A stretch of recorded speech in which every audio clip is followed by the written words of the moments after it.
Hello everyone, welcome back to Midslit. This is Midulaj.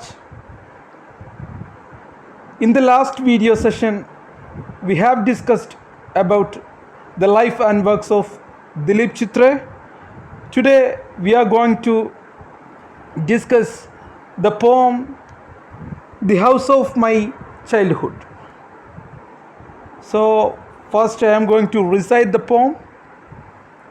The house of my childhood stood empty on a grey hill, all its furniture gone except my grandmother's grindstone and the brass figurines of her gods.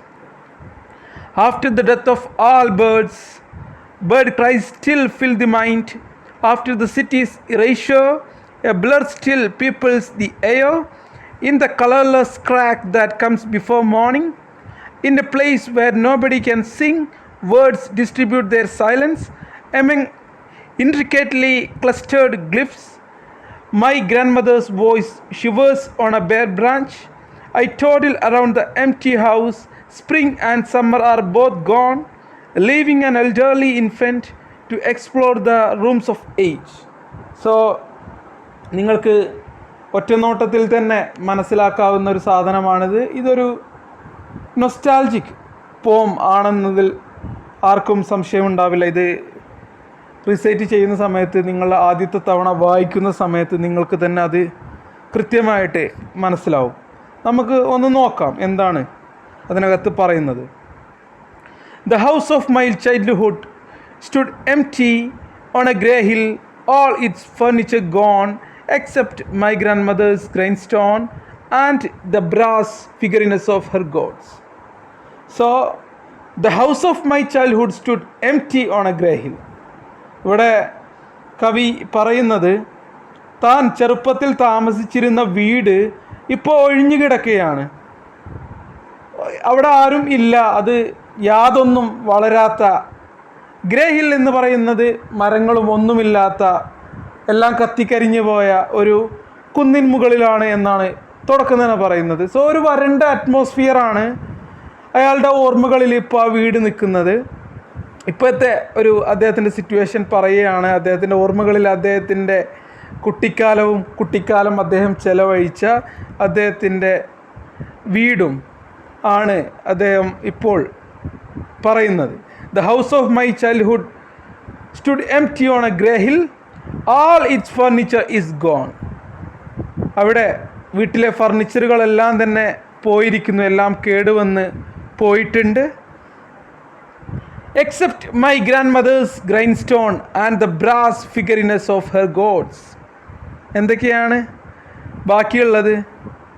What remains are the grindstone of my grandmother and the brass human figures of her gods. അവിടെ ഇപ്പോൾ ബാക്കിയുള്ളത് അമ്മൂമ്മയുടെ ഒരു ആട്ടുകല്ലും, grind stone എന്ന് പറഞ്ഞു കഴിഞ്ഞാൽ അതാണ് ആട്ടുകല്ലാണ്. അതുപോലെ തന്നെ ഓടുകൊണ്ട് ഉണ്ടാക്കിയിട്ടുള്ള ദേവന്മാരുടെ, ബ്രാസ് എന്ന് പറയുന്ന ഓട്, പിത്തള എന്ന് പറയുന്ന സാധനമാണ്. ദേവന്മാരുടെ ചില ചെറിയ പ്രതിമകളും മാത്രമാണ് ഇപ്പോൾ അവിടെ ഉള്ളത്. ഈ സാധനങ്ങളൊക്കെ അമ്മൂമ്മയുടേതാണ്. ഗ്രൈൻഡ് സ്റ്റോണും അതുപോലെ തന്നെ ദൈവങ്ങളുടെ പ്രതിമയും അമ്മൂമ്മയുടേതാണ്. ഇനി പറയുന്നത് എന്താ നോക്കൂ. After the death of all birds, bird cries still fill the mind. Although the birds have all died, my mind is still filled with bird cries.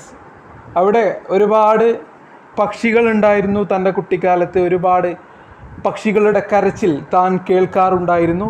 പക്ഷേ ഇപ്പോൾ പക്ഷികളൊക്കെ ചത്തുപോയിട്ടുണ്ട്. എന്നാലും തൻ്റെ മനസ്സിൽ അന്നത്തെ ആ പക്ഷികളുടെ കരച്ചിൽ ഇപ്പോഴും ഉണ്ട് എന്ന് കവി പറയുന്നു. After the city's erasure, a blur still peoples the air in the colorless crack that comes before morning. എന്നിട്ട് അദ്ദേഹം തുടരുന്നു. നോക്കൂ, city life had tried to erase the memories from the mind, but there are still blurred pictures there. നോക്കൂ എന്താ പറയുന്നത്.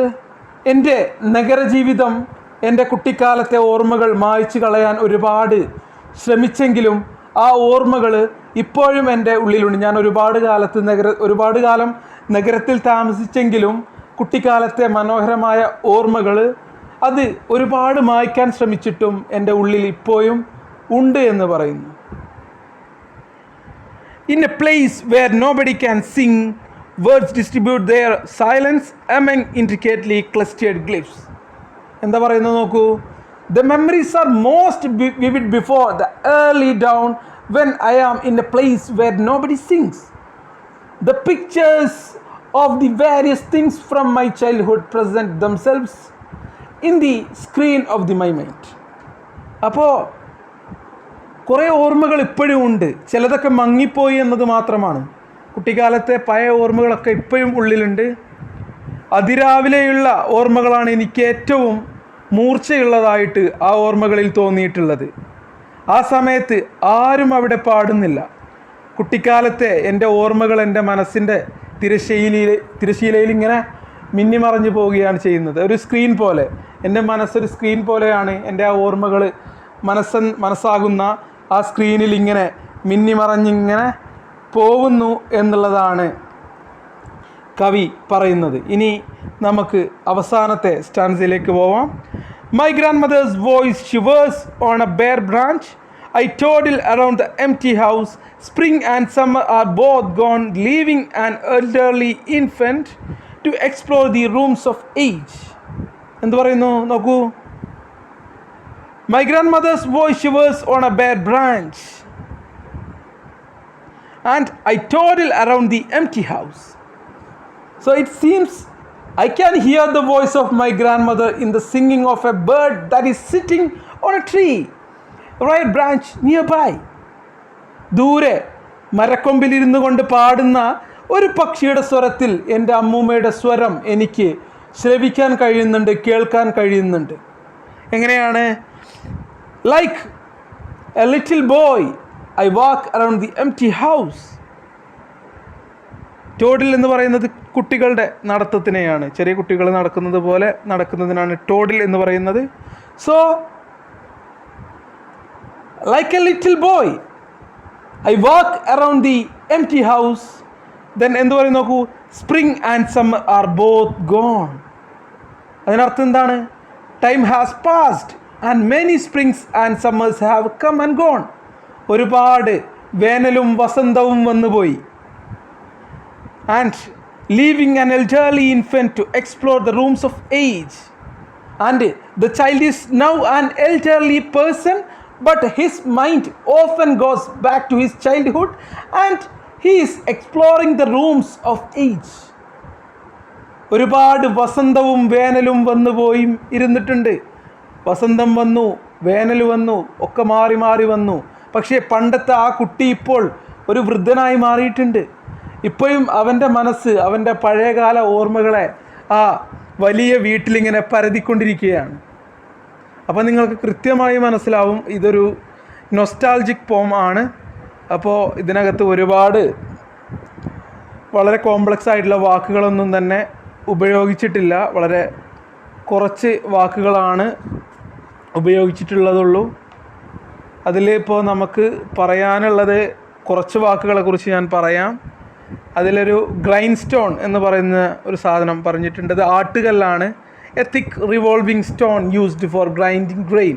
ആട്ടുകല്ല് എന്നർത്ഥം വരുന്ന ഒരു വലിയ കല്ല്, അതിലിട്ട് കണ്ട് സാധനങ്ങളൊക്കെ പൊടിച്ചെടുക്കുന്ന സാധനമാണ്. Then there is a term figurines. Figurines means small statues of human forms. നമ്മൾ